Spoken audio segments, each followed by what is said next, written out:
तारांकन शीर्षक। कलकत्ता में अनंत रात। तारांकन। रोशन, विशाल और अंशुमान तीन अभिन्न मित्र थे जिन्हें रोमांच पसंद था। एक दिन उन्होंने अपनी दिनचर्या से एक बहुत जरूरी ब्रेक के लिए कलकत्ता जाने का फैसला किया। उन्होंने सुना था कि कलकत्ता सिर्फ संस्कृति और इतिहास में ही समृद्ध नहीं है, बल्कि अपने रहस्यमय आकर्षण के लिए भी जाना जाता है।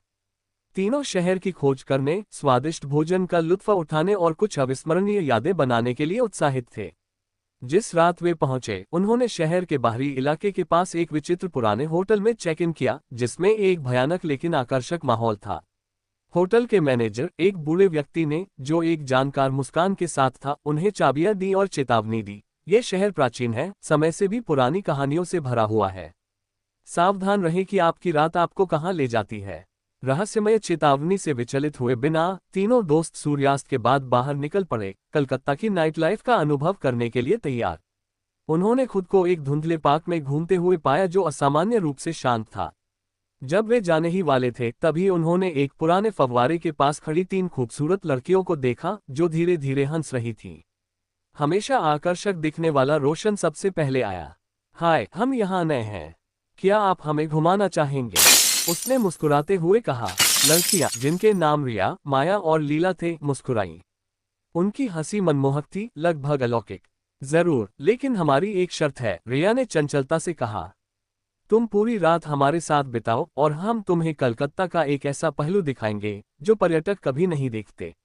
विशाल, अंशुमान और रोशन ने एक दूसरे को देखा। यह एक बेहतरीन रोमांच की तरह लग रहा था। ठीक है, उन्होंने एक साथ कहा। समूह शहर के छिपे हुए स्थानों की खोज करने के लिए निकल पड़ा, जो समय में जमे हुए लग रहे थे। उन्होंने पुराने कलकत्ता की गलियों में चांदनी रात में खाया, पिया और नृत्य किया। रात हंसी, कहानियों और एक अजीब तरह के जुड़ाव से भरी थी, जिसे लड़कों में से किसी ने पहले कभी महसूस नहीं किया था। ऐसा लग रहा था जैसे समय रुक गया हो और वे इन रहस्यमयी, खूबसूरत लड़कियों के साथ एक जादुई दुनिया में खो गए हों। जैसे जैसे भोर होने लगी, रोशन ने कुछ अजीब महसूस किया। शहर में अजीब तरह से सन्नाटा था, मानो वे अकेली हों। उसने रिया की ओर मुड़कर पूछा, तुम लड़कियों में क्या खास बात है? तुम में कुछ अलग है। रिया ने उसे एक नर्म मुस्कान के साथ देखा और कहा, क्योंकि हम तुम्हारे जैसे नहीं हैं। हम अतीत से हैं। हम सदियों से ऐसी रात का इंतजार कर रहे हैं। रोशन की रीढ़ में एक ठंडक दौड़ गई जब उन्हें एहसास हुआ। ये साधारण लड़कियां नहीं थीं, वे भूत थीं। लड़कों ने पूरी रात आत्माओं के साथ बिताई थी, उनके आकर्षण और कलकत्ता के जादू की सुंदरता में खो गए थे। आश्चर्यजनक रूप से उनमें से कोई भी डरा हुआ नहीं था। वास्तव में वे पहले से कहीं अधिक जीवंत महसूस कर रहे थे। रिया, माया और लीला के साथ उनका जो संबंध बना था, वह उनके द्वारा पहले कभी अनुभव की गई किसी भी चीज से परे था। रात को ऐसा नहीं लगा कि आत्माओं से मुलाकात हुई है, बल्कि ऐसा लगा कि आत्माओं का मिलन हुआ है, जिन्होंने एक दूसरे को पाने के लिए जन्मों जन्मों तक इंतजार किया था। अगले 7 दिनों तक रोशन, विशाल और अंशुमान कलकत्ता में रहे, हर रात 3 भूतिया लड़कियों के साथ बिताए। वे शहर में घूमते रहे, साथ में पार्टी करते रहे और कहानियां साझा करते रहे। यह अस्वाभाविक नहीं लगा, इसके विपरीत ये नियति जैसा लगा। हर बीतती रात के साथ उनके बीच का बंधन मजबूत होता गया। 7वीं रात को रिया, माया और लीला ने सच्चाई का खुलासा किया। हमारा समय इस शहर से बंधा हुआ है, माया ने धीरे से कहा।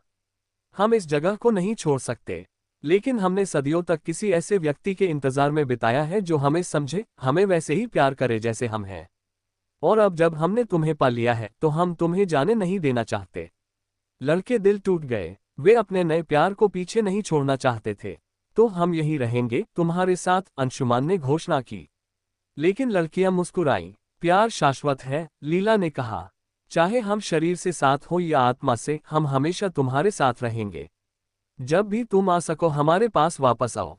हम हमेशा यहाँ रहेंगे, तुम्हारा इंतजार करेंगे। अगली सुबह लड़के भारी मन से घर लौटे, लेकिन प्यार और जीवन की नई समझ के साथ। उन्होंने न केवल भूतों के साथ समय बिताया था, उन्होंने नश्वर क्षेत्र से परे एक संबंध का अनुभव किया था। हालांकि वे अपने शहर में वापस आ गए थे, लेकिन उन्होंने अपने आसपास रिया, माया और लीला की उपस्थिति महसूस की, जो उनका मार्गदर्शन और निगरानी कर रही थी। और इस तरह रोशन, विशाल और अंशुमान ने अपना जीवन जिया, लेकिन वे कभी अकेले नहीं थे। कलकत्ता में उन्हें जो प्यार मिला था, वो उनके साथ रहा, जितना सच्चा कोई भी प्यार वे छू सकते थे, और उस जादुई, शाश्वत रात की याद हमेशा उनके साथ रही।